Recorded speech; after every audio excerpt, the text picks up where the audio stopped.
Okay, so Doctor Strange and the Multiverse of Madness just dropped on Disney Plus, and oh boy, we need to talk about Wanda.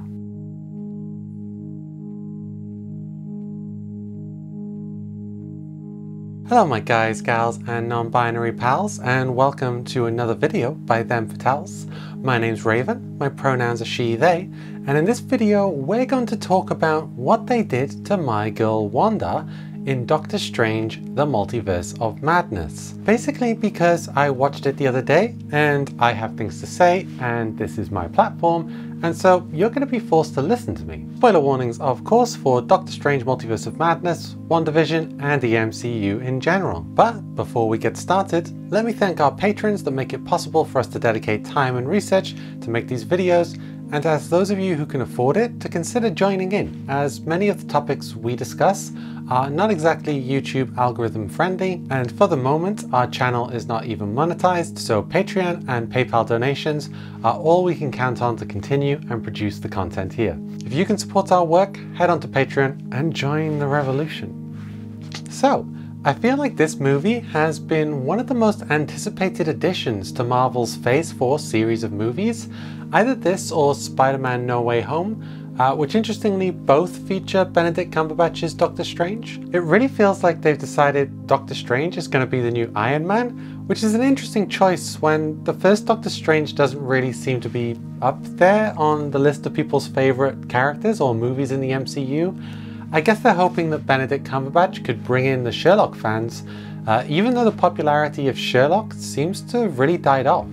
And you can check out H Bomber Guy's video on that for a really good analysis of why. But also, maybe that's what's right to happen, if your career is built on the shoulders of slavery. Check out our video essay on POSHAGANDA to learn why if you don't know about Cumberbatch's heritage yet. In any case, the trailers for this movie promised a fantastical exploration of the multiverse, something very important in the comics, as it allows the writers to bring back characters over and over and over again, no matter how many times they've been killed. The threat was unknown, but we got to see a host of unknown characters such as America Chavez, new versions of existing characters like Captain Marvel, and some familiar faces including Baron Mordo, the suspected villain, Wong, and my girl Wanda. I have to admit, when I first saw the trailers for this, I wasn't actually all that excited. After watching What If, it felt like most of these ideas had been explored already, or that a lot of this movie had been spoiled. But it turns out that most of the trailers were directly misleading or red herrings designed to throw us off the big reveal that would shock and astound us. So the movie opens with an alternate version of Doctor Strange known as Defender Strange, running through somewhere with our new character America Chavez being chased by a big scary monster trying to get to the Minecraft enchanting table in space, when all of a sudden everything goes to shit and Defender Strange decides to do a bad thing and harvest America's soul. More like Dementor Strange.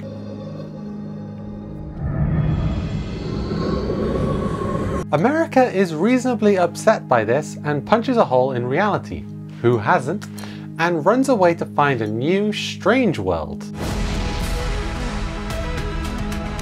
There, she runs into our version of Strange that we all know and love and are absolutely huge fans of his flawless American accent. And I always respected you for it, but I couldn't love you for it.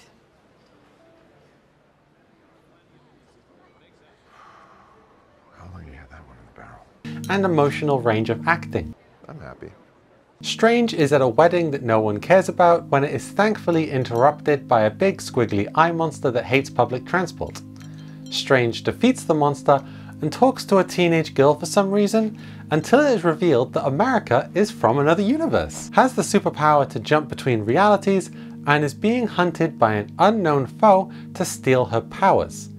Noticing that the monster hunting America is covered in magical sigils, Strange deduces with his keen observation skills that Wanda Maximoff might be able to help. And this is where it all goes to hell. Literally.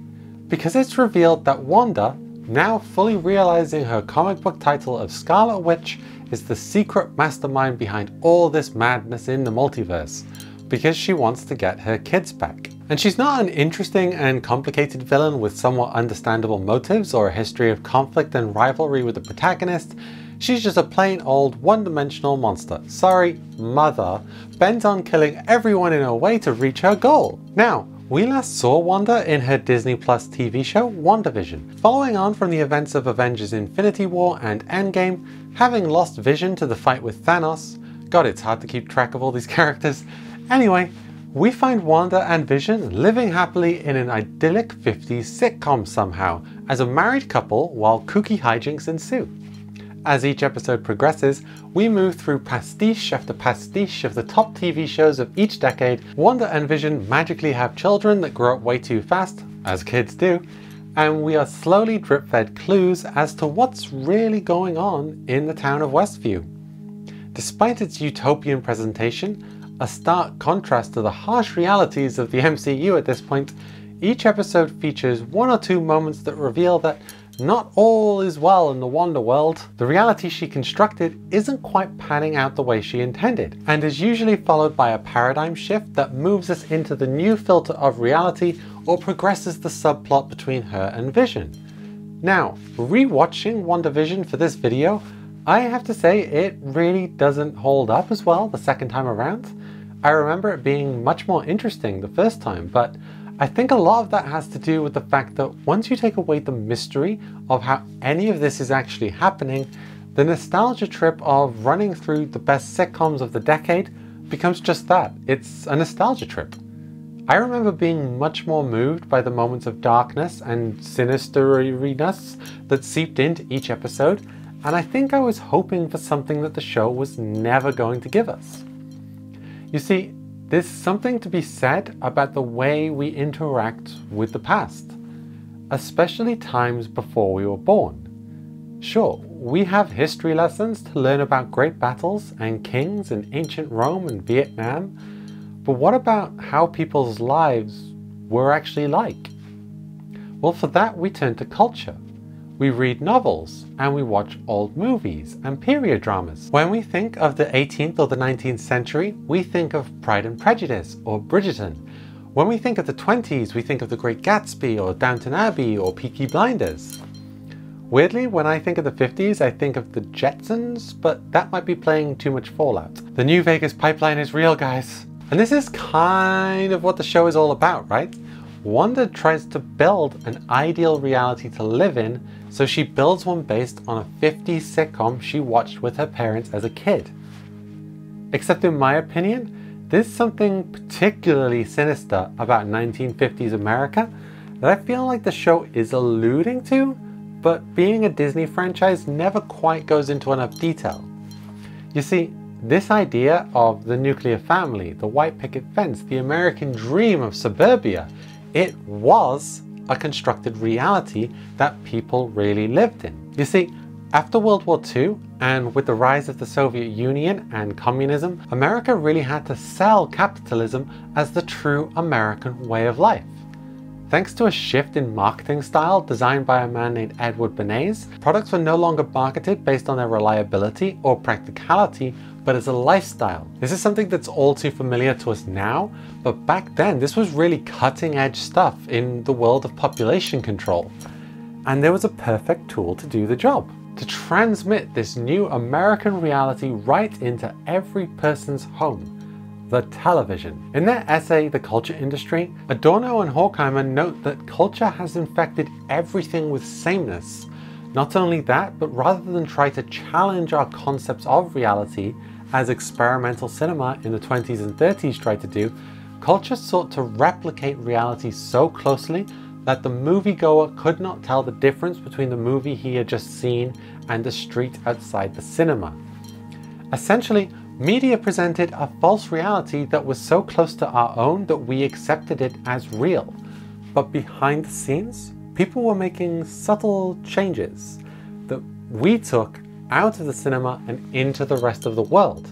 That's right, unconscious bias. So, television shows and advertising sold white American suburban life to the masses, and the masses, having never seen anything quite like the television before, swallowed it right up. Except that's not how our brains work. We're not TV characters. We're not the housewife in the infomercial trying to microwave a ribeye steak before our husband comes home because the sole purpose of our existence is to please him while he generates profits to fund the American war machine. We're full, wholly sentient beings with minds of our own. We notice when the real world doesn't line up with what we think it should be. Not all of us understand what that difference is, but we notice. So, in the 50s and 60s, when everyone is supposed to be living the American dream, but husbands aren't as nice as the ones on television, and the new vacuum cleaner doesn't solve all of our problems, what happens? Well, you're the problem, silly. You're clearly hysterical. Here, take some Prozac. You can take a look at our medical misogyny video essay to get a better idea of how the game is rigged against women. A disproportionate amount of suburban women were prescribed Prozac by their doctors to make them more compliant to the constructed reality they had been inserted into. And this is what I wish had been explored in Wandavision. In the show, the people Wanda takes over aren't real people inserted into a false reality. They're all fully constructed characters, constructed and controlled by Wanda. The people themselves are still beneath the surface, fully aware of everything that's going on. Any moments of dissonance for the townspeople come from their known enslavement, rather than a more Truman Show style dissonance where everyone in a town is Truman. And it's not like this isn't ground that's been covered before. Plenty of artists and writers have delved into the dark fiction of the suburban nightmare. Photographers such as Cindy Sherman's self-portraits explore the ways in which femininity is depicted in cinema and TV, or the haunting creations of Gregory Crewston's Twilight series. America is fucking weird about suburbia, okay? And it still is today, as evidenced by the fact that the showrunners were able to maintain the family sitcom per decade dynamic throughout the entire series. I think one show that handled this subject much better is Amazon Prime's Kevin Can Fuck Himself. In this show, we get a fascinating challenge to the classic sitcom trope of the beautiful, adoring wife and her absolute piece of shit husband who treats her like crap because that's apparently what's funny, and she just takes his shit, smiles, and cleans up his mess.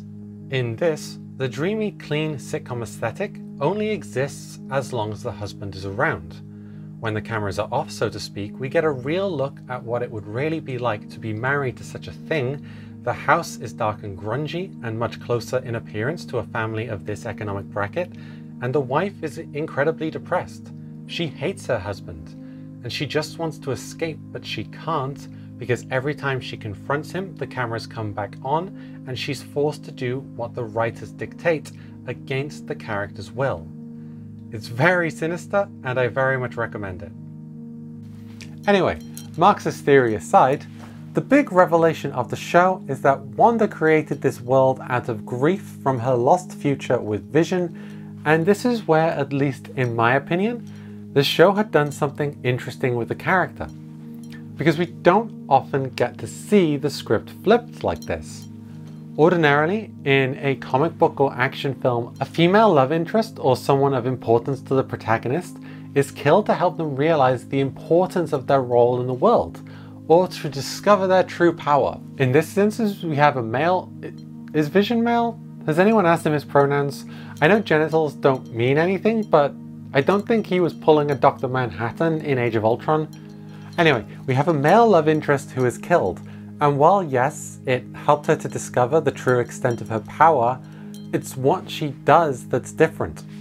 She doesn't go to Tibet and do 1,000 push-ups. I mean, she does go to Tibet eventually, but those were put-downs, holy shit. And she doesn't go beat up a bunch of bad guys committing endless violence. No, she performs her own act of violence, one of control and manipulation. Now, female characters being manipulative isn't anything new. I honestly think every writing room in Hollywood has at least one writer with a narcissistic mother. It comes up way too often in film and television to be just a coincidence, but we can get into that another time. In this instance, there really is something less sinister going on. What she does in this show is fucked up and incredibly selfish, but there's a genuine attempt to try and make the citizens of Westview happy in their roles in her fantasy, even if that's actually beyond her capacity. I also really appreciate that they didn't immediately put Wanda into a nurturing role. Yes, she does have children, and the children are very important, but they really aren't the key to everything going on.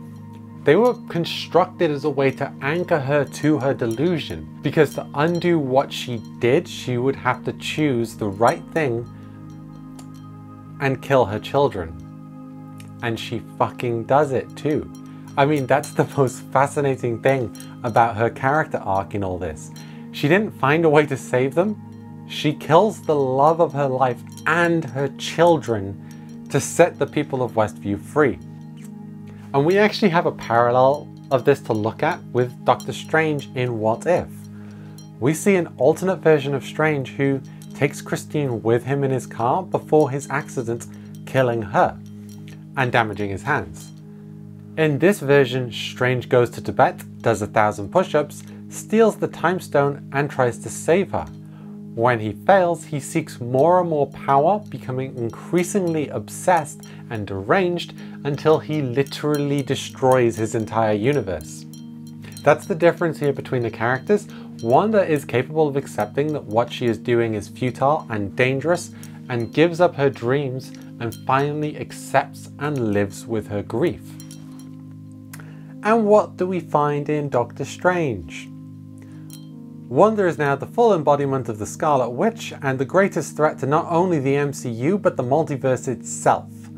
And what's her motivation? As a villain more dangerous than Thanos, probably the closest thing to the Dark Phoenix we're going to get in the MCU, she just wants her children and she will stop at nothing to get it. I just don't understand. The trailer even made a point about how unfair it is for her to be regarded as a villain when Strange had literally just threatened the fabric of reality in Spider-Man No Way Home.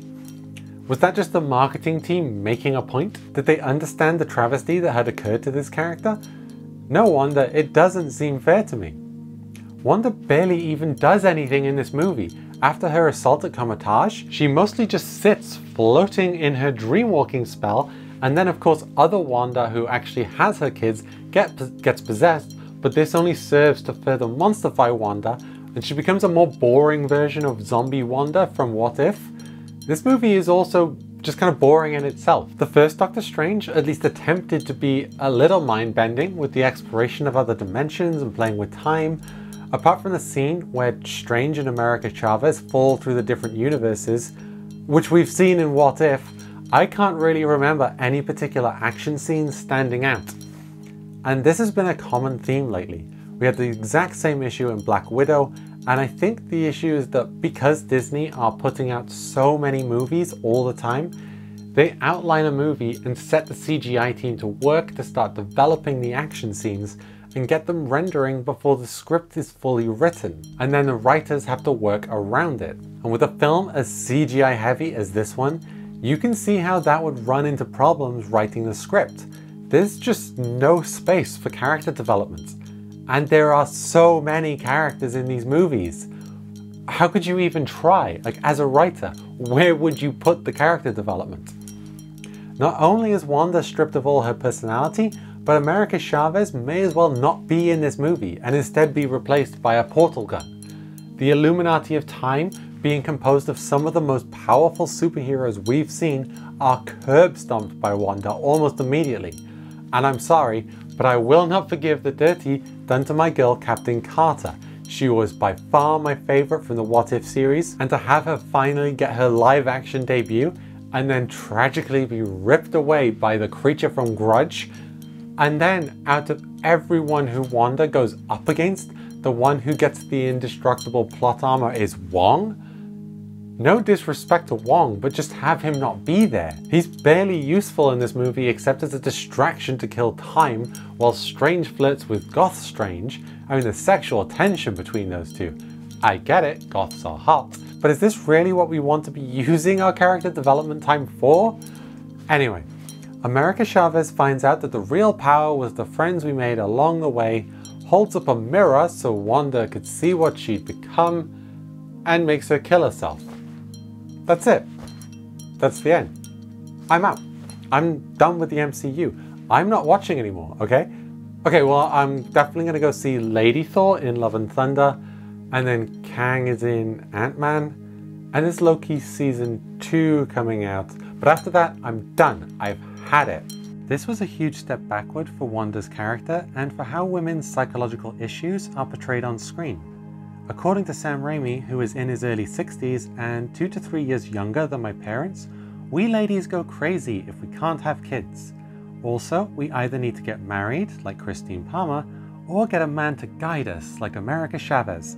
At a time when women in the US are fighting for our rights to bodily autonomy again, these are harmful messages to send.